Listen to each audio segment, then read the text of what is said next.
खुश आमदीद। आज हम एक बहुत ही दिलचस्प मौजू पर बात करने वाले हैं। हम ये सीखेंगे कि किसी भी कंपनी की बैलेंस शीट को देखकर इसकी माली सेहत के राज कैसे जाने जा सकते हैं। ये एक ऐसा हुनर है जो किसी भी अच्छे सरमायाकार या बिजनेस लीडर के लिए जानना बहुत ज़रूरी है। तो आइए शुरू करते हैं।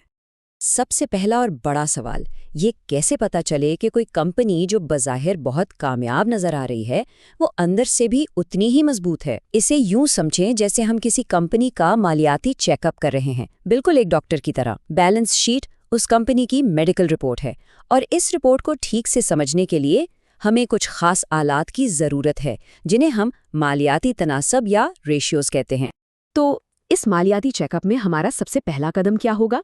हम कंपनी के वाइटल साइंस चेक करेंगे, और इसके लिए हम कॉमन साइज एनालिसिस नामी टेक्निक का इस्तेमाल करेंगे, जो हमें कंपनी के मालियाती साख्त का एक फौरी एक्सरे देगी। अब ये वर्टिकल कॉमन साइज एनालिसिस है क्या? ये एक बहुत ही ज़बरदस्त टेक्निक है। इसमें हम बैलेंस शीट की हर चीज़ को कुल असासों के फीसद के तौर पर देखते हैं। इसका सबसे बड़ा फ़ायदा ये है कि इससे कंपनी कितनी बड़ी या छोटी है इस बात से फ़र्क नहीं पड़ता। यूँ समझें कि हर कंपनी एक ही पैमाने पर आ जाती है, जिससे उनका मुवाजना करना बहुत आसान हो जाता है। ज़रा इस टेबल पर नज़र डालें। यहाँ 3 अलग अलग कंपनियों के असासों की तफसील है। एक चीज़ फ़ौरन नज़र आती है, कंपनी बी के कुल असासों में 3.1% गुडविल भी शामिल है, जबकि बाकी 2 कंपनियों में ये 0 है। गुडविल तब बनती है जब एक कंपनी किसी दूसरी कंपनी को उसकी असल कीमत से ज़्यादा में खरीदती है। ये छोटा सा नंबर हमें इन कंपनियों की पूरी बिजनेस स्ट्रैटेजी के बारे में एक बहुत बड़ी कहानी बताने वाला है। और ये रही वो कहानी। गुडविल का ना होना बताता है कि कंपनी ए और सी खुद से यानी अंदरूनी तौर पर तरक्की कर रही हैं, जबकि कंपनी बी का गुडविल दिखाता है कि वो दूसरी कंपनियों को खरीद कर यानी एक्विजिशन के जरिए तेजी से आगे बढ़ रही हैं। तो देखा कैसे सिर्फ एक नंबर ने हमें कंपनियों की तरक्की की हिकमत अमली का राज बता दिया। अच्छा, हमारे पास एक और टूल भी है। इसे हॉरिजॉन्टल एनालिसिस कहते हैं। ये वक्त के साथ साथ बैलेंस शीट की हर आइटम में होने वाली तब्दीली को फीसद में दिखाता है। ये बिल्कुल एक टाइम लैप्स वीडियो की तरह है, जो हमें बताता है कि वक्त के साथ कंपनी की माली हालत बेहतर हो रही है या खराब। ठीक है, वाइटल साइंस तो चेक हो गए। अब वक्त है कुछ स्पेशल टेस्ट्स का। इन टेस्ट से हम ये जांचेंगे कि क्या कंपनी अचानक आने वाले मालियाती मसाइल का सामना करने के लिए तैयार है या नहीं। और ये टेस्ट लिक्विडिटी को नापते हैं। लिक्विडिटी बड़ा टेक्निकल लफ्ज़ लगता है ना, पर इसका मतलब बहुत सादा है। क्या कंपनी अपने फौरी अखराजात जैसे मुलाजिमीन की तनख्वाहें हैं या सप्लायर्स के बिल वक्त पर अदा कर सकती है? बस यही लिक्विडिटी है। ये कंपनी की फौरी मालियाती फिटनेस है। लिक्विडिटी को जांचने के लिए हमारे पास ये 3 अहम रेशोज हैं, और हर एक पहले से ज़्यादा सख्त टेस्ट है।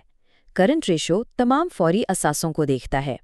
क्विक रेशो थोड़ा ज़्यादा सख्त है, ये इन्वेंट्री को हिसाब से निकाल देता है, क्योंकि इसे फॉरेन कैश में बदलना मुश्किल हो सकता है। और कैश रेशो तो सबसे सख्त इम्तिहान है, जो सिर्फ नकद रकम और इस जैसी चीज़ों को ही देखता है। मसलन ये नंबर देखें, 1.17। अब इसका क्या मतलब है? इसको यूं समझें कि कंपनी पर हर 1 रुपए की फौरी जिम्मेदारी के लिए इसकी जेब में 1.17 के असासे मौजूद हैं। तो जाहिर है सूरत हाल काबू में है।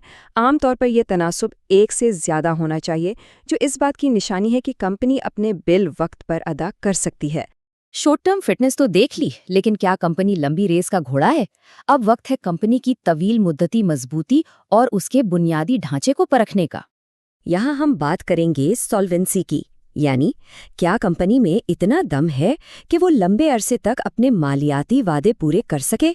क्या वो आने वाले बड़े मालियाती तूफानों का मुकाबला कर पाएगी? ये है कंपनी की लॉन्ग टर्म बर्दाश्त का टेस्ट। और ये हैं सॉल्वेंसी जांचने के अहम टूल्स। ये रेशोज हमें बताते हैं कि कंपनी अपने असासे बनाने के लिए कितना ज़्यादा कर्ज पर इन्हिसार कर रही है। और ये एक बहुत अहम नुक्ता है, क्योंकि कर्ज एक 2-धारी तलवार की तरह होता है। अब ज़रा इस अदद पर गौर करें, 2.22। ये फाइनेंशियल लेवरेज रेशियो है। ये एक बहुत ताकतवर नंबर है। इसका मतलब है कि मालकान के लगाए हुए हर 1 रुपए के पीछे कंपनी 2.22 के असासे चला रही है, यानी ज़्यादातर पैसा कर्ज का है। ये मुनाफे को तो कई गुना बढ़ा सकता है, लेकिन अगर हालात ख़राब हों तो यही चीज़ कंपनी को डुबो भी सकती है। तो अब तक हमने बहुत सारे टेस्ट कर लिए। اب وقت ہے فائنل تشخیص کا۔ لیکن یاد رکھیں، نمبرز خود پوری کہانی نہیں سناتے۔ ایک ماہر تجزیہ کار کا کام ان نمبرز کے پیچھے کی اصل کہانی کو ڈھونڈنا اور سمجھنا ہے۔ جیسا کہ ایک بہت اچھی بات کہی گئی ہے کہ ریشو جواب نہیں ہوتا، یہ صرف ایک اشارہ ہے۔